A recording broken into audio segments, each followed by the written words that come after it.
یہ وہ پلیت ہے سمجھ آئی جو لوگوں کو دور کر رہا ہے. تو میں آخیا عید والے دیہڑے اور میں کہا چلو تسی تہاڈی ساڈے پیچھے نماز کو نہیں ہونی. میں کہا دلیل سن لو, جہے امام دے نال بندے دی مخالفت ہوے نا وہ پیچھے کھڑے ہو کے بندے دی نماز نہیں ہوندی.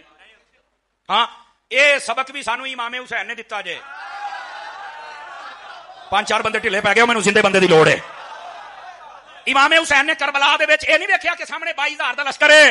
امام حسین یہ نہیں آخیا نہیں رش زیادہ ہے, ادھر رش نہ ویکھیا کر, حق ویکھیا کر. رش نہیں ویکھنا, حق ویکھنا ہے. اور دوسری بات امام علی مقام ادھر دیکھو, نماز ادھر بھی ہے, ادھر بھی ہے, اذان بھی ہے, سجدہ بھی ہے, رکوع بھی ہے, تلاوت بھی ہے, قیام بھی ہے, سب کچھ ہے. توجہ ہے نا. امام حسین نے نہیں آخیا نہیں یار وڈی جماعت ہونی چاہیے, ایک دے پیچھے ہی ہونا چاہیے. عزیزو سارے پاسے ہو رہا ہے, لیکن امام علی مقام نے فرمایا نہیں اج اسی رش نہیں ویکھنا, اسی حق ویکھنا ہے. امام علی مقام نے پیچھے نماز نہیں پڑھی. ادھر ویکھ کلمہ بھی ہے, داڑھی بھی ہے, قرآن بھی ہے. سارے قرآن ہی پڑھتے ہیں, چل پر دفاع ہو جا. امام حسین نے دسیا ہے کلا قرآن پڑھن والا نہیں ویکھنا, نال ویکھنا ہے آل رسول دا پیار بھی ہے کہ کوئی نہیں ہے. پچھلے 1200 سال سے احمد بن حنبل سے لے کے آج تک لوگ یہ فتوے لکھتے آ رہے ہیں اس کے پیچھے نماز ہوتی ہے, اس کے پیچھے نہیں ہوتی. کسی نے تھنک آؤٹ آف باکس نہیں کیا کہ یار کوئی حدیث کیوں نہیں ہے.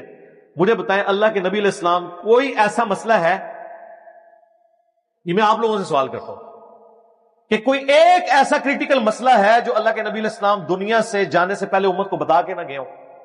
آپ یہ کیوں بھول گئے بتانا کہ کس کے پیچھے نماز ہوتی ہے اور کسی کے پیچھے نہیں ہوتی؟ اس کے لیے آپ کو مولویوں کے فتووں کا سہارا کیوں لینا پڑ رہا ہے؟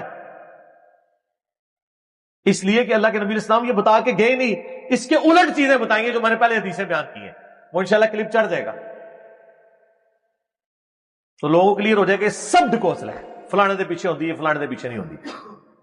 اور جو یہ کرائٹیریا بتاتے ہیں نا کہ اس کے پیچھے نہیں ہوتی, وہ ساری باتیں تو ان کے اندر بھی موجود ہیں. تو رکو ذرا, صبر کرو. نماز میں آپ نے کبھی بھی امت سے الگ نہیں ہونا. جس فرقے کی مرضی مسجد آ جائے آپ نے وہاں نماز پڑھ لینی ہے. نماز ایک بندے کا اللہ کے ساتھ تعلق ہے, اس کا اس سے کوئی لینا دینا نہیں ہے کہ سامنے امام کون کھڑا ہوا ہے. خود نبی علیہ السلام نے جب فرمایا, حضرت ابو ہریرہ کہتے ہیں آپ نے فرمایا کہ ان قریب ایسے امام آئیں گے جو تمہیں غلط نمازیں پڑھائیں گے. تو صحابہ نے پوچھا یا رسول اللہ پھر کیا کریں؟ فرمایا ان کے پیچھے نماز پڑھ لینا, ان کی غلطی کا وبال انہیں پہ ہوگا. 694 نبی علیہ السلام کی حدیث ہے جو میں نے بھی بیان کی, اور 695 حضرت عثمان والی ہے جو مسحور ہو گئے تھے. یہ اکٹھی 2 حدیثیں. اگر حضرت عثمان غنی رضی اللہ تعالیٰ عنہ کے مخالفین کے پیچھے نماز درست ہے نا, تو آج کے فرقے والوں کے پیچھے بھی نماز درست ہے, الا یہ کہ وہ فرقے جن کی تکفیر ہو چکی ہے, جس طرح اہل سنت کا ایک حنفی قادیانی فرقہ, انہوں نے ختم نبوت کے حوالے سے ایک ایگزیجریشن کی اور ایک جھوٹے نبی کو کھڑا کیا, امت نے ان کی تکفیر کی. ٹھیک ہے, ان کے پیچھے نماز نہیں ہوگی, وہ کافر ہے. یا دوسری طرف نصیریہ ایک شیعہ کا فرقہ جنہوں نے توحید میں کرپشن کی, علی اللہ کے نعرے لگائے اور یہ عقیدہ رکھا, ان کو شیعہ نے بھی کافر